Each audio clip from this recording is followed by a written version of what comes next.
सद्बुद्धि, सन्मार्ग और कार्य का संकल्प देना, अडिग रहे विश्वास तुम पर, ऐसा अंतः कर देना, मेरे हृदय में आने में तुम्हें कोई संकोच न हो। हे गुरुदेव, मुझे नज़रों से दूर कभी न होने देना। हे गुरुदेव, मुझे नज़रों से दूर कभी न होने देना। नमस्कार, गायत्री चिंतन धारा के इस सतत प्रवाह में आप सभी का स्वागत है। मित्रों, निराशा, तनाव, घुटन, असमंजस या ऐसी और भी नकारात्मकता से घिरा व्यक्ति धीरे धीरे जीवन से ही निराश होने लगता है। इनके पीछे कारण तो होंगे, है ना। इनके पीछे कारण होती है भ्रांत धारणाएं, अज्ञानता, अविश्वास, भय, है ना। ऐसे भाव होते हैं इनके पीछे। गुरुदेव ने इन सभी को, भीतर की जो भावनाएं पनपते हैं, इन सभी को एक शब्द से समेट दिया है, मनस्थिति, है ना। मनस्थिति, हमारे अंदर की स्थिति।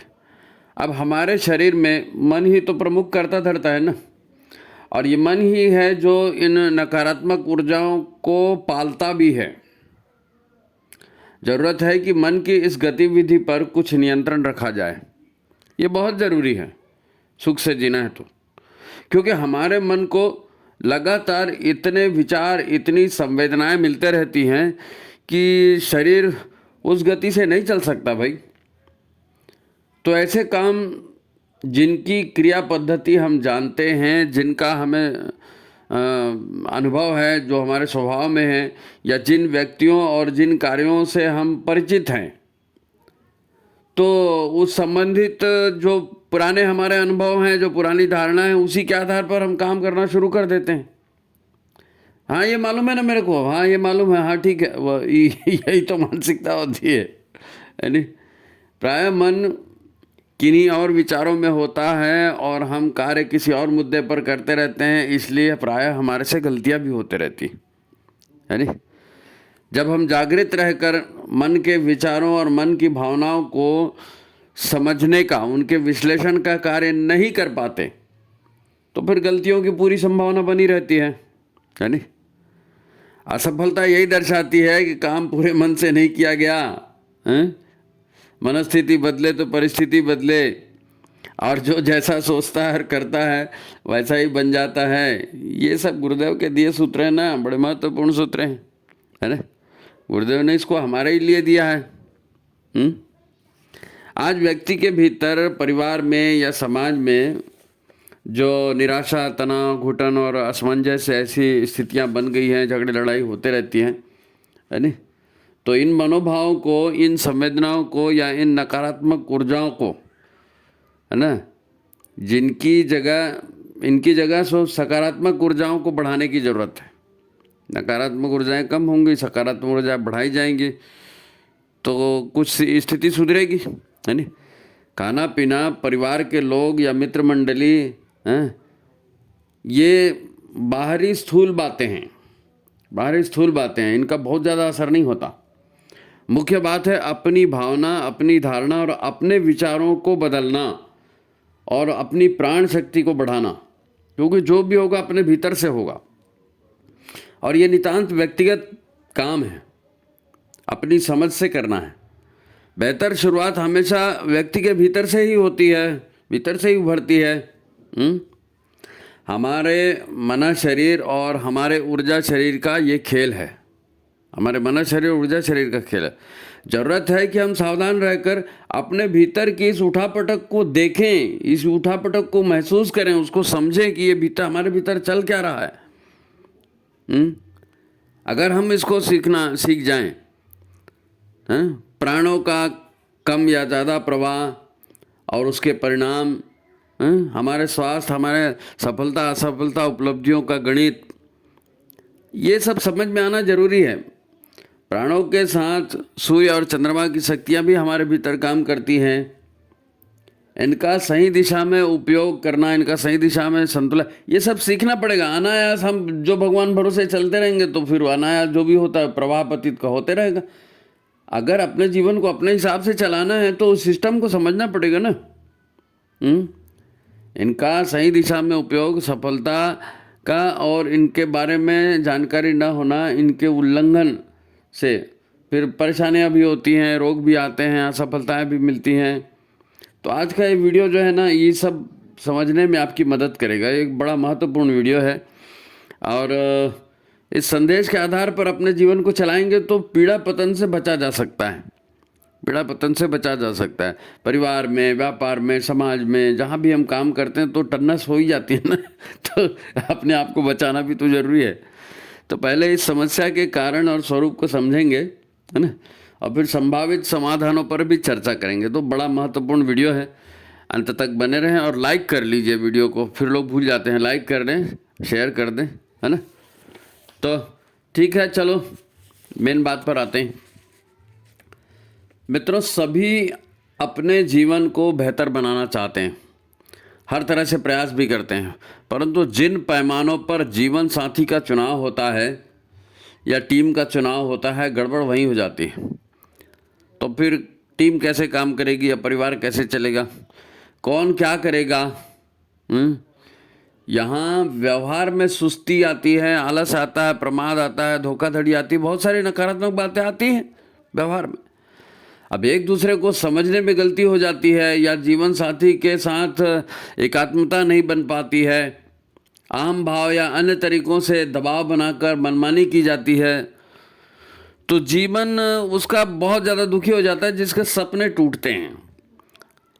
जो इंटेंशनली कर रहा है स्वार्थ सिद्धि के लिए उसकी बात अलग है, लेकिन जो पीड़ित पक्ष है उसके तो बेचारे के सपने टूटते हैं ना, तो उसको बहुत पीड़ा होती है, कामनाएं अधूरी रह जाती है। वो निश्चित ही अपनी भावनाओं को छोड़ना नहीं चाहता, कोई भी अपनी भावनाओं को नहीं छोड़ना चाहता। तो ऐसे में नकारात्मक ऊर्जाएं मन में बढ़नी पनपनी शुरू हो जाती है। वैमनस्य, प्रतिशोध, घृणा, तिरस्कार, है ना, जैसे अनेक मनोभाव के रूप में ये नकारात्मकता अंतर्मन में संग्रहित होती जाती। ये फिर आएगा, फिर वैसी करेगा, फिर इसने ऐसी कर दिया, यही तो सब होते रहता है ना। ये सब जाता नहीं है कहीं, ये सब मन में ही घुसे बैठा रहता है। ये ऊर्जा है, नकारात्मक ऊर्जा है नी। निराशा, तनाव, घुटन, असमंजस की परिस्थितियां बनती है। दोनों पक्ष समान रूप से त्रास अनुभव करते हैं तो ठीक है। परिवार टूट गया या संगठन टूट गया या व्यापारिक बंधन था वो टूट गया, यानी पार्टनरशिप टूट गई। समाज में काम करते हैं तो वहाँ बातचीत बंद हो जाती है इन्हीं की वजह से। अब कोई ग्रह नक्षत्रों को कारण बताता है, कोई पूर्वजन्म के कर्मों को दोष देता है, तो प्रश्न ये भी पैदा होता है कि मनुष्य योनि भी तो कर्म योनि है, क्या अभी कुछ कर्म के द्वारा हम इस स्थिति को नहीं सुधार सकते?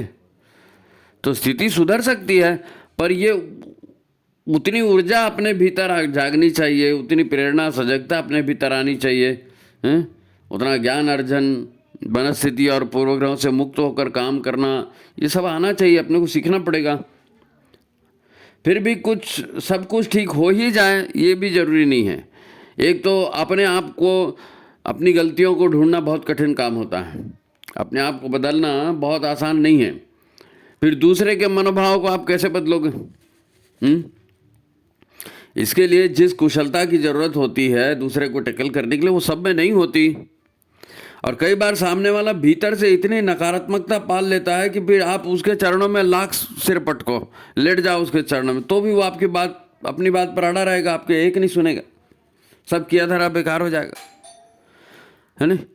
मित्रों, ये सब दुनिया में चल रहा है, ये सब दुनिया में चल रहा है। हाँ, पर हमारे गुरु ने दूसरे के दोष निकालने की शिक्षा हमको कभी नहीं दी। गुरुदेव ने कभी कहा दूसरे के दोष ढूंढो? नहीं। वो सदा यही कहते रहे कि अपना अपना करो सुधार, तभी मिटेगा भ्रष्टाचार। अब ये भ्रष्टाचार ही तो है नी। इनका सूत्र रहा है, गुरुदेव ने जो दिया है, सूत्र क्या दिया है? साधना, स्वाध्याय, संयम, सेवा, है नी। तो हमें इधर ध्यान लगाना चाहिए। अपनी मनस्थिति को बदलने का भी आप प्रयत्न करोगे ना, तो भी उन नकारात्मकता को भूल पाना बड़ा कठिन होता है, बड़ा कठिन होता है। बोलना आसान है, लेकिन ये लगातार भीड़ के आप करेंगे, आप मन में संकल्प लेके करेंगे तो होगा। ये बिल्कुल रेत में कमल खिलाने जैसे या बंजर को हरा भरा, बंजर धरती को हरा भरा करने जैसे कठिन काम है, पर असंभव नहीं है, असंभव नहीं है। आप जागरूक रहकर करेंगे तो हो भी सकता है। यही तो साधना है जी, यही तपस्या है। गृहस्थ एक तपोवन, यही तप करना है, और क्या। नकारात्मक व्यवहार की प्रतिक्रिया आपने दी नहीं कि नई उलझने शुरू हो जाएंगे। आवत गारी एक है, उल्टा तो अनेक, कहा कबीर ना उलटिए सदा एक की है करी। तो मानव जीवन को सार्थक बनाना निश्चित ही ज़्यादा महत्वपूर्ण बात है। वैसे एक सूत्र और भी गुरुदेव ने दिया है ना। जब समाज में हम काम करते हैं, देश में काम करते हैं, तो कई लोगों के साथ हमारा संबंध होता है, तो एक सूत्र गुरुदेव ने और दिया है कि हम सज्जनों को संगठित करेंगे और अनीति से लोहा लेंगे। अनीति से लोहा लेने की बात भी कही है गुरुदेव ने, सज्जनों को संगठित करते, यानी वही कृष्ण भगवान है। कृष्ण भगवान ने भी ऐसा ही एक सूत्र दिया है। वो गीता में कहते हैं अहिंसा परमो धर्म, अहिंसा परम धर्म है, सबसे अच्छा धर्म है। पर वो इसके आगे भी कहते हैं कि धर्मो हिंसा तथैवच, अहिंसा सबसे अच्छा काम है ना, अहिंसा का व्यवहार सबसे बड़ा धर्म है। पर धर्म की रक्षा के लिए यदि हिंसा का व्यवहार करना पड़े, शस्त्र भी उठाना पड़े, तो फिर क्या करें? उस परिस्थिति पर निर्भर करता है कि आपको क्या करना है, आपकी प्रज्ञा उस समय क्या कहती है, आपकी अंतर चेतना क्या कहती है, उस हिसाब से काम करो। एक बात तय है कि आपकी भावना कल्याणकारी होना बहुत जरूरी है। द्वेष भाव से नहीं करना है, कल्याण भाव से करना है जो भी करना है। यहाँ हम इस बात पर ध्यान केंद्रित करेंगे कि एक आम आदमी अपने जीवन में स्वतः को स्वस्थ प्रसन्न कैसे रखे, स्वतः को स्वस्थ प्रसन्न कैसे रखे, इधर ध्यान देना जरूरी। तो साधना, स्वाध्याय, संयम और सेवा, सूत्र ठीक है, सूत्र ठीक है, बहुत अच्छा है, आपने कह दिया, गुरुदेव ने कह दिया, आपने उसका स्टिकर चिपका दिया। पर जीवन में जो दिनचर्या में जो हमारी दिनचर्या सेट हुई है, उस दिनचर्या को कैसे चेंज करोगे? वो इतनी आसानी से चेंज नहीं होता, तो फिर क्या करोगे? तो इसकी शुरुआत हमेशा छोटी छोटी बातों से ही होगी। छोटे छोटे बातों से परिवर्तन की शुरुआत होती है। एकदम से बड़ा परिवर्तन कभी नहीं होता, सामान्यतः नहीं होता। विचारों में परिवर्तन, भावों में परिवर्तन, अपने ऊर्जा शरीर या प्राण शरीर पर काम करने पर ध्यान केंद्रित करना पड़ता है। स्वाध्याय तो ठीक है, स्वाध्याय आपने किया, एक किताब पढ़ी आधा घंटा फिर छोड़ दिया, पर बाहर से जो विचार आ रहे हैं उनका क्या? आपने टीवी में देख लिया, सड़क में झगड़ा करते देख लिया, किसी को कुछ करते देख लिया, किसी ने किसी की चुगली कर दी, उन पर निगरानी कैसे रखोगे? नकारात्मक विचार तो वहाँ से भी आते हैं ना, नकारात्मक विचार कहीं से भी आ सकते हैं। अपने आहार को सात्विक रखना है, पेट को साफ रखना है, ताकि शरीर के मेंटेनेंस में ज़्यादा ऊर्जा ना लगे, है ना। और जब भी ऐसी झटके वाली स्थिति आए तो आपको सहन करने की ताकत होनी चाहिए। भाई मुसीबतें परेशानियां तो आते रहती है, लेकिन लोगों में सहन करने की ताकत नहीं होती ना, ताकत सब इधर उधर खर्चा हो जाती है, तो फिर भटकता है आदमी, है ना। दिमाग या पेट की खराबी से वैचारिक और भावनात्मक स्तर पर नकारात्मकता बढ़ती है ना, नकारात्मक बढ़ती है। इसलिए दिमाग या पेट की खराबी से जो है ना, वो उस नकारात्मकता को बढ़ने न दें, है ना। जीवन में आने वाले अवरोधों पर हमको क्या करना चाहिए, ये निर्णय आप सही नहीं कर पाएंगे, है ना। तो फिर एक बुरा निर्णय लेंगे तो 10 मुसीबतें और खड़ी हो जाएंगी। तो आपको तो पेट और दिमाग को सही रखना ही पड़ेगा ना। मतलब बात फिर वहीं आ गई, संयम संयम से जीवन चलाना, है नी। वही अर्थ संयम, इंद्रिय संयम, विचार संयम और समय संयम, है ना। इसी को रखते हुए हर काम करना पड़ेगा। गुरुदेव ने सारे सूत्र दे के रखे हैं, पूरे व्यवहारिक है जी, पूरे व्यवहारिक है। अब अनावश्यक मदों में पैसा खर्च करेंगे तो जहाँ वास्तव में खर्च करना है वहाँ आपको परेशानी होगी, टेंशन होगा, फिर कहाँ से लाऊं पैसा, है नी। अब मनमाने खाएंगे, मनमाने टाइम से सोएंगे, जगेंगे, इंद्रिय असंयम होगा, ऊर्जा नष्ट होगी, समय और धन का भी दुरुपयोग होगा, तो कई आवश्यक कार्य आपसे छूट जाएंगे। आप मानसिक रूप से तैयार नहीं हो पाएंगे, इच्छा भी होगी करने की तो शरीर साथ नहीं देगा। तो उस बेहतर काम के लिए, है ना, कैसे समय देंगे? सबसे महत्वपूर्ण तो विचार संयम है। नकारात्मक विचारों से बचना, है ना, नकारात्मक विचारों से बचना। भाव संवेदनाएं पैदा होंगी जो तनाव, अवसाद या निराशा को बढ़ा सकती हैं, तो उनसे बचना है। वहीं अगर आप सकारात्मक ऊर्जाओं से लाभ लेना चाहते हैं, सत्संग करते हैं, स्वाध्याय से जुड़ेंगे, अनेक तरह के श्रेष्ठ विचारों से जुड़ेंगे, तो जीवन की उलझनों को समाप्त करने के लिए आपको पावर मिलेगा, है नहीं। विचार संयम न होने का एक दुष्परिणाम और भी होता है। कई लोग सोचते हैं कि मन में सोचा ही तो है, किया थोड़ी। अरे तो सोचने से ही बहुत कुछ हो जाता है भाई। क्या है, हर व्यक्ति के भीतर, चाहे वो पढ़ा लिखा हो चाहे अनपढ़ हो, हर व्यक्ति के भीतर एक नैसर्गिक बुद्धि होती है। नैसर्गिक बुद्धि होती है, उसका अपना विवेक होता है हर व्यक्ति का।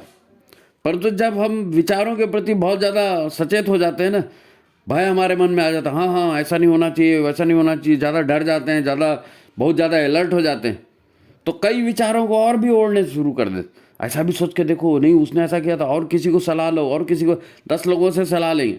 सावधानी बरतने के चक्कर में ज़्यादा से ज़्यादा विचारों को हम आमंत्रित करते हैं, और फिर ये आंतरिक विचार, फिर जो है ना हमारी आदतें, पूर्वाग्रह, पिछले जन्मों के संस्कार, इस जन्मों के संस्कार, ये भी पड़े हैं, इनमें भी कोई दिमाग नहीं लगता। और बाहर वाले भी है, वो भी मेरा बिना दिमाग के सलाह देते रहते हैं।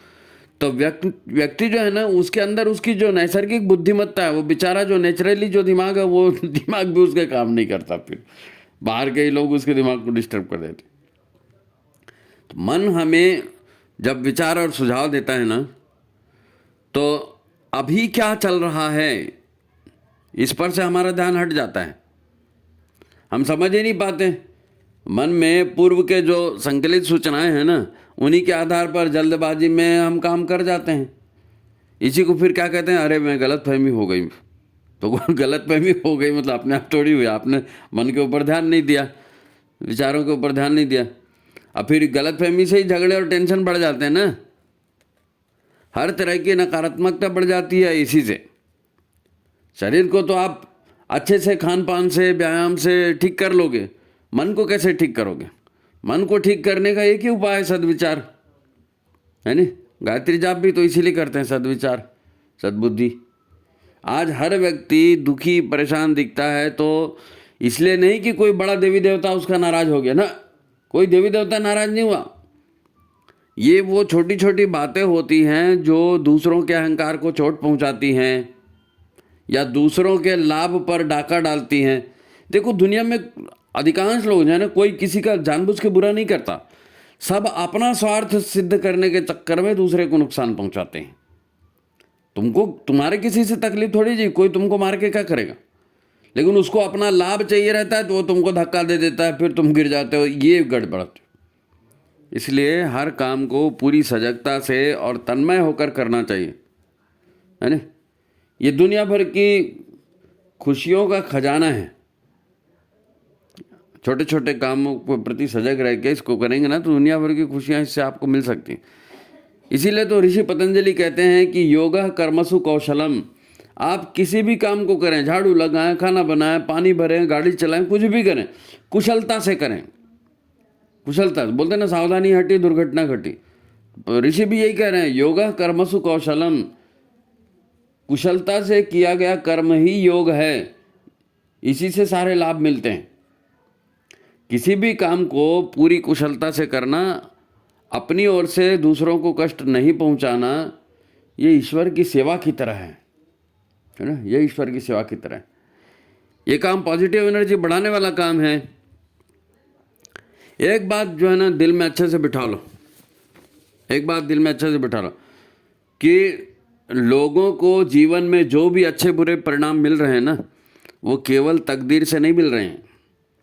ये सब ऊर्जा के सकारात्मक और नकारात्मक कार्यों में नियोजन की वजह से हो रहा है।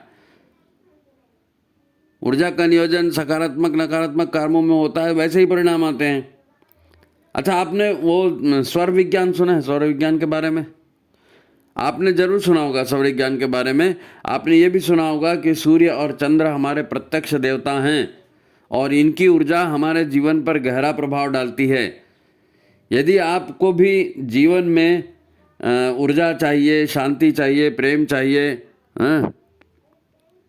स्वास्थ्यगत और मानसिक परेशानियां आपको अनुभव हो रही हैं, तो आपको स्वर विज्ञान की जानकारी लेनी चाहिए, है ना। थोड़ा समझो स्वर विज्ञान को। स्वर विज्ञान का सहारा लेकर आप इन परेशानियों से बच सकते हो और अपनी खुशियां बढ़ा सकते हो। क्या है, हमारे की रीढ़ की हड्डी जो है ना, सिर, मस्तक से लेकर के, सिर से लेकर के और मलद्वार तक रीढ़ की हड्डी है। तो उसके भीतर में 3 सूक्ष्म नाड़ियाँ होती हैं, 3 सूक्ष्म नाड़ियाँ आपने सुना होगा, है ना, जिसके बारे में, जिसमें प्राण का प्रवाह होता है। एक खास श्वास, है ना, एक खास जो है ना ऊर्जा के साथ ये नाड़ियाँ जुड़ी हुई हैं। इसमें ईड़ा नाड़ी जो है उसको चंद्र नाड़ी कहते हैं, बाईं वाली, है नी, और पिंगला नाड़ी सूर्य नाड़ी कहलाती है, ये राइट हैंड वाली, है नी, और दोनों के बीच में जो होती है वो सुषुम्ना नाड़ी, मध्य नाड़ी कहलाती है। जब भी हम बाईं नासिका से श्वास लेते हैं, बाएं नाक से, एक बार में एक ही नाक से श्वास चलती है ना हमारी, या बाईं नाक से चलेगी या दाहिने नाक से चलेगी। तो जब बाईं नाक से सांस चलते रहती है तो हम इसको क्या कहते हैं, चंद्र नाड़ी से श्वास चल रहा है, चंद्र नाड़ी से। चंद्र नाड़ी से श्वास लेने पर जो है ना, जो प्राण हमारे भीतर जाता है वो शरीर में ठंडक को बढ़ाता है। चंद्र नाड़ी से श्वास लेने पर चंद्र ठंडा होता है। चंद्र नाड़ी, बाएं नाड़ी से श्वास लेंगे तो शरीर में ठंडक आएगी। किसी को बुखार है तो उसको बोलो चंद्र नाड़ी से श्वास लेगा, शरीर ठंडा होगा, है नी। मन की उत्तेजना शांत होगी। चंद्रमा मन सो जाए थे बोलते हैं ना, चंद्रमा मन की भावनाओं को कंट्रोल करता है। तो चंद्र नाड़ी से श्वास होगा तो मन की गर्मी, मन की उथल पुथल भी शांत होगी। तो ऐसी स्थिति में आप ठंडे दिमाग से सोच विचार कर काम कर सकेंगे, है नी। आपकी स्वाभाविक प्राकृतिक जो बुद्धिमत्ता है वो भी सक्रिय रहेगी, जागृत रहेगी। आप श्रेष्ठ चिंतन करके श्रेष्ठ संकल्प ले सकेंगे। काहे से? बाएं नाड़ी से श्वास लेकर, चंद्र नाड़ी से, है नी। प्रेम, वात्सल्य, कोमल भावों के जितने काम है ना वो चंद्र नाड़ी के चलते करेंगे तो बेहतर ढंग से होंगे, बाईं नाक से श्वास लेके। तो इसी प्रकार जब आपकी श्वास दाहिनी नाक से चलती है तो ये हमें सूर्य की शक्तियां प्रदान करती हैं। सूर्य की शक्तियां माने गर्मी और तेज। काहे से? दाहिनी नाक से श्वास चलेगा तो गर्मी और तेज ऊर्जा आएगी, है ना। और ऊर्जा से ही तो शरीर के सारे सिस्टम ठीक चलते हैं ना, बीमारियां ठीक होती हैं। सूर्य नाड़ी जो है ना ये पुरुषार्थ और पराक्रम देने वाली नाड़ी है। आपने सुना होगा भोजन के बाद में लोग कहते हैं कि भाई बाईं करवट पर थोड़ी देर सो जाना चाहिए या बाईं करवट पर लेटना चाहिए। क्यों कहते हैं? क्योंकि भोजन को पचाने के लिए हमें अतिरिक्त ऊर्जा की ज़रूरत है, और यह अतिरिक्त ऊर्जा सूर्य नाड़ी से जब श्वास चलती है तो अतिरिक्त ऊर्जा हमको मिलती है, तो भोजन आसानी से पचता है नी। हमारा शरीर जो है ना प्राणों का ही तो खेल है जी, प्राणों का ही खेल है ना। 5 प्राण है, 5 उप प्राण है, इन्हीं से पूरा शरीर और मन पूरा संचालित होते रहता है ना। तो जिस तरह के काम हमें करने हैं उस नासिका से श्वास लेना है, बस उस नासिका से श्वास लेना है। देखो, भाव, संवेदनाएं और विचार ही तो मनस्थिति और परिस्थिति को जटिल या सरल बनाते हैं ना। जैसे भाव आएंगे, जैसे विचार आएंगे, वैसी परिस्थिति बनेगी। और फिर हर तरह की भाव संवेदना का सीधा संबंध हमारे श्वास से होता है। क्रोध आएगा, गुस्सा आएगा, काम का आवेग आएगा तो श्वास तेजी से चलेगी, और प्रेम का, करुणा का, दया का भाव आएगा तो श्वास शांत चलेगी, है ना। आपको कहा जाता है ना, लंबी श्वास लीजिए, नाभि से श्वास लीजिए, पूरी भरपूर श्वास लीजिए। तो लंबी श्वास लेंगे तो आपके भीतर प्राण शक्ति बढ़ेगी, है ना। और ध्यान करते समय और इसमें समय आपको कहा जाता है कि भाई लंबी भी श्वास लेना है लेकिन ज़्यादा जोर लगा के नहीं लेना है, छोटी छोटी श्वास लेना है, श्वास की तरफ ध्यान देना है। तो फिर क्या होगा? तो आप शांत बनेंगे, मन शांत होगा, चित्त शांत होगा। संवेगों के साथ श्वास की गति कम या ज़्यादा होती है। जैसे भाव आएंगे, जैसे भावना आएंगी, वैसे श्वास की गति कम या तेज होती है। तो गति को भी, श्वास की गति को भी कम या तेज करके आप अपनी भावनाओं पर और अपनी स्थिति, मनस्थिति पर नियंत्रण कर सकते हो, है नी। ईड़ा और पिंगला नाड़ी, है ना, मतलब चंद्र नाड़ी से श्वास, बाईं नाक से श्वास लेना और दाहिनी नाक से श्वास लेना। बाईं नाक से ईड़ा और दाहिनी से पिंगला, है नी। तो नाड़ी से श्वास लेकर आप अपनी आंतरिक मनस्थिति को संतुलित भी कर सकते हैं। उत्तेजना हो रही है तो बाईं नाक से श्वास लीजिए, हैं, और शरीर शिथिल हुआ जा रहा है, कुछ करते नहीं बन रहा है, सुस्ती छा रही है, तो फिर आप दाहिनी नाक से श्वास लीजिए। स्वाभाविक रूप से हम प्रायः एक ही नासिका से श्वास लेते हैं, यानी एक बार में या तो सूर्य नाड़ी चलेगी या चंद्र नाड़ी चलेगी, है नी। अब हमें स्वेच्छा से अगर नाड़ी की श्वास को बदलना है कि भाई नहीं मेरे को काम यह करना है, तो अभी नाक चेक किया और नाक के सामने उंगली रख के कौन सी सांस चल रही, बाईं चल रही कि दाहिनी चल रही, पता चल जाता है कौन से नाक से हवा निकल रही, टच होती ना हवा। तो उस हिसाब से अगर मान लो हमको कोई पुरुषार्थ का काम करना है और चंद्र नाड़ी चल रही है तो आप बदलना है, तो कैसे करेंगे? कई तरीके हैं उसके, है नहीं। मान लो सूर्य नाड़ी से आपको सांस लेना है तो आप बाईं नाक को बंद कर दीजिए, बाएं नाक से सांस नहीं लेंगे तो दाहिनी नाक से सांस लेंगे तो सूर्य नाड़ी से सांस चला जाएगी, है नहीं। और चंद्र नाड़ी से सांस लेना है तो दाहिनी नाक को बंद कर दीजिए, बाएं नाक से सांस लीजिए, वो चंद्र नाड़ी का हो गया, है नहीं।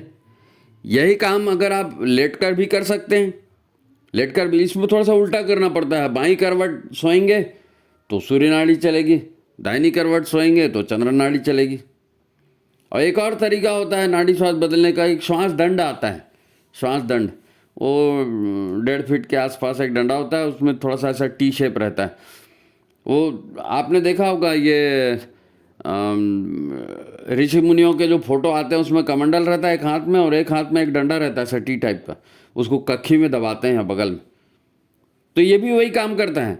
आप दाहिनी बगल में दबाएंगे तो चंद्र नाड़ी की चलनी चालू हो जाएगी, और उसी डंडे को बाएं कख में दबाएंगे तो दाहिनी नाड़ी चलनी चालू हो जाएगी। ऋषि मुनि जंगल में रहते थे, मनोभाव को कंट्रोल करना था, क्या करेंगे, कैसे करेंगे? एक डंडे से उनका काम हो जाता था।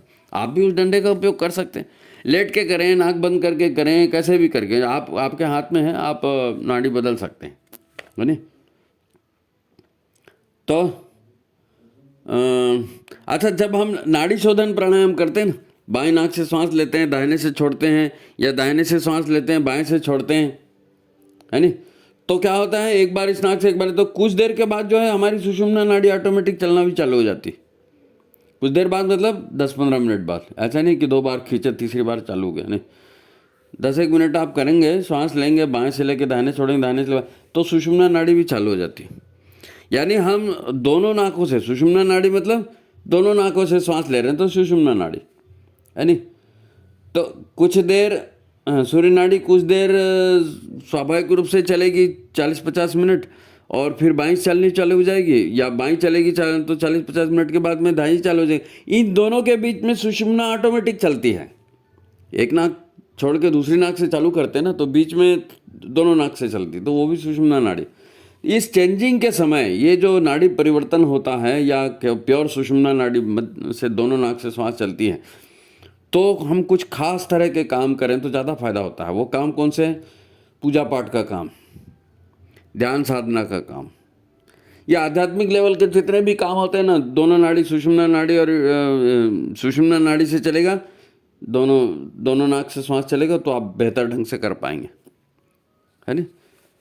तो ईड़ा नाड़ी बाएं नाक की वाली, ठंडक देने वाली, है ना। सूर्य नाड़ी दाहिनी नाक की सांस चली, गर्मी देने वाली, और दोनों नाड़ी से सांस चली तो भगवान का काम करो फिर, है नहीं। तो आप अपने मनस्थिति को कंट्रोल करिए, खान पान से करिए, पेट को ठीक रख के करिए, अच्छी संगत स्वाध्याय से करिए, बहुत सारे साधन हैं, ये सर्वज्ञान से करिए, हैं। आप तनाव, दबाव, हताशा, निराशा, ऐसी किसी भी नकारात्मक या अप्रिय स्थिति से गुजर रहे हैं, तब शरीर और मन के स्वास्थ्य को ठीक बनाए रखने में आप इस स्वर विज्ञान का उपयोग करके लाभ उठा सकते हैं, स्वर विज्ञान से लाभ उठा सकते हैं।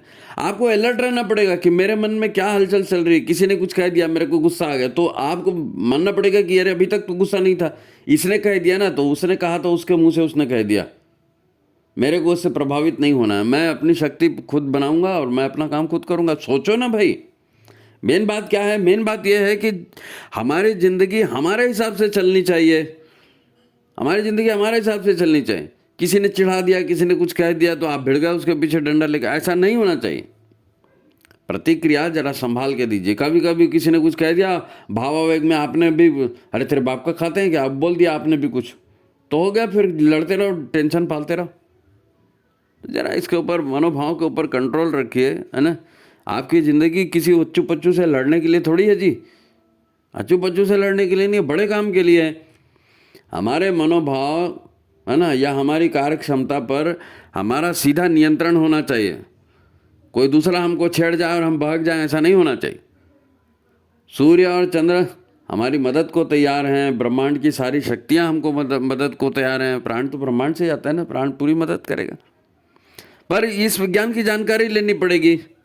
ब्रह्मांडीय शक्तियों से तालमेल करके जीवन चलाना है ना। ये देव दुर्लभ मनुष्य जो जीवन मिला है, ये व्यर्थ नहीं जाना चाहिए, व्यर्थ नहीं जाना चाहिए। कोई भी अपने को अकेला मत समझो, कोई दुर्भाग्यशाली नहीं है, समझे। गुरु का दिया ज्ञान हमारे पास है, ब्रह्मांड की शक्तियाँ हमारे साथ है।